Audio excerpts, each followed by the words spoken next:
নমস্কার বন্ধুরা, নতুন একটা ভিডিওতে সবাইকে স্বাগত। আজ শেয়ার করব একটা স্ন্যাক্সের আইটেম, এগ কাটলেট। দারুণ মুখরোচক এই রেসিপিটা খুব সহজে তৈরি করে নেওয়া যায়। প্রথমে ডিম দুটোকে ভালো করে আগে সেদ্ধ করে নেব। তোমরা যতগুলো কাটলেট বানাবে ততগুলো ডিম নেবে। দুটো ডিমের জন্য আমি দুটো মাঝারি সাইজের আলু নিয়েছি। আলুটাকেও সেদ্ধ করে খোসা ছাড়িয়ে নিয়েছি। আলুটাকে ম্যাশ করে নিলাম আর ডিমটাকে গ্রেটারের বড় দাঁড়াটা দিয়ে গ্রেট করে নিলাম।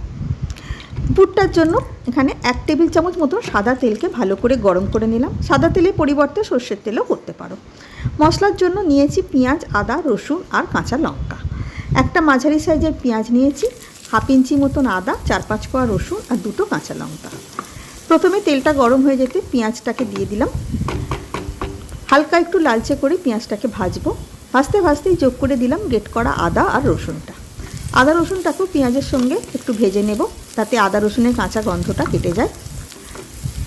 গ্যাসের ফ্লেম মিডিয়াম টু হাইতে থাকবে। দিয়ে দিলাম কুচনো কাঁচা লঙ্কাটাও। খুব লালচে করে পেঁয়াজ ভাজার প্রয়োজন নেই, কেন আলুটা দিয়েও বেশ কিছুটা সময় ভাজবো। একটু হালকা বাদামি রং ধরতেই দিয়ে দিলাম সেদ্ধ করে ম্যাশ করে রাখা আলুটা। আলুটাকে দিয়ে বেশ কিছুটা সময় ভাজবো, যাতে আলুর ভেতরে যে ময়েশ্চারটা আছে সেটা সম্পূর্ণরূপে শুকিয়ে যায়। এর ফলে পুরটা বেশ খেতে ভালো লাগবে।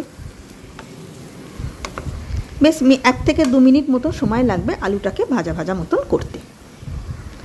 আলুটা ভাজতে ভাজতে মশলাগুলো দিয়ে দিলাম। জিরে গুঁড়ো, নুন, ধনে গুঁড়ো আর দিলাম একটু আমচুর পাউডার। মশলাটাকে দিয়ে আবারও কিছুটা সময় আলুটাকে ভেজে নেব। এই সময় চাইলে তোমরা লঙ্কা গুঁড়োও দিতে পারো। আমি কালারের জন্য একটু কাশ্মীরি রেড চিলি পাউডার দিলাম। দেখো বেশ ভাজা ভাজা মতন হয়ে গেছে, কড়ার গায়ে আর লাগছে না। এই সময় মিশিয়ে দেব গ্রেট করে রাখা ডিমটা। ডিমটা দিয়ে কিন্তু বেশিক্ষণ ভাজবো না, তাহলে ডিমটা একদমই ঘেঁটে যাবে। একটু নাড়াচাড়া করে মিশিয়ে দিলাম ছোটো ছোটো করে কুচিয়ে নেওয়া ধনে পাতা। একদম শেষে দিয়ে দিলাম 1 চা চামচ মতো গরম মশলার গুঁড়ো। পুরটা একদম রেডি হয়ে গেল। এবারে একটা প্লেটে এটাকে ঢেলে নিয়ে ওয়েট করব পুরোপুরি ঠান্ডা হওয়া পর্যন্ত, কেন ঠান্ডা না হলে কাটলেটগুলো তো গড়া যাবে না। সম্পূর্ণরূপে ঠান্ডা হয়ে যেতে এবারে পুরটা থেকে বড় বড় করে একটু গোলা প্রথম করে নিলাম। গোল গোল করে গোল গোল করে যখন গোলাটা করবে একটু চেপে চেপে করবে, যেন ভেতরটা বেশ টাইট মতন হয়, তাহলে কাটলেটগুলো গড়বার সময় ভেঙে যাবে না। টোটাল আমার 4টে তৈরি হলো। এবারে কাটলেটের শেপে গড়ে নেব।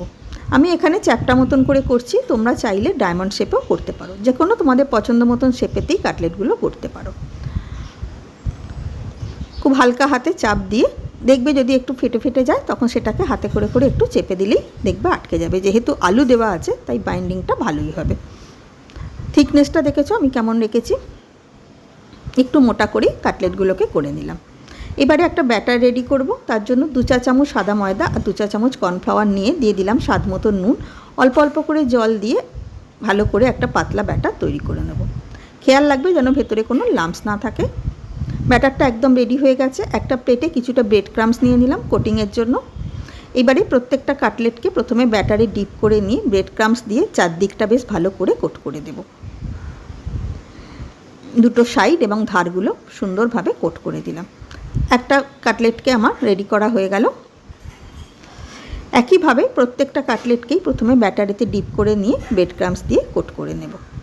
4টে কাটলেটকেই কোট করা হয়ে গেল। এবারে ওয়েট করব মিনিট 10 সময়ের জন্য। তারপরে আবার সেম প্রসেসটা রিপিট করব।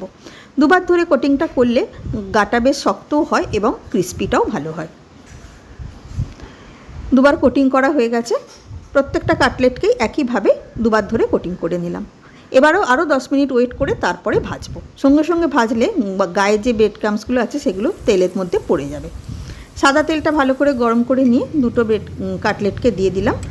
লো টু মিডিয়াম ফ্লেমে আস্তে আস্তে করে ভাজবো। এখানে আমি দুটো কাটলেটকেই ভাজছি আর দুটো কাটলেটকে এয়ারটাইট কন্টেনারে করে নর্মাল ফ্রিজে রেখে দেবো। 2-3 দিন ভালো থাকবে। দেখো বেশ লালচে মতন হয়ে গেছে দুটো সাইড এবং ধারগুলো। এইবারে তেল ছেঁকে একটা প্লেটে তুলে নিলাম।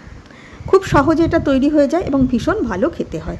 আশা করি তোমাদের ভালো লাগলো। নতুন বন্ধু হয়ে থাকলে সাবস্ক্রাইব করবার অনুরোধ রইল। ধন্যবাদ।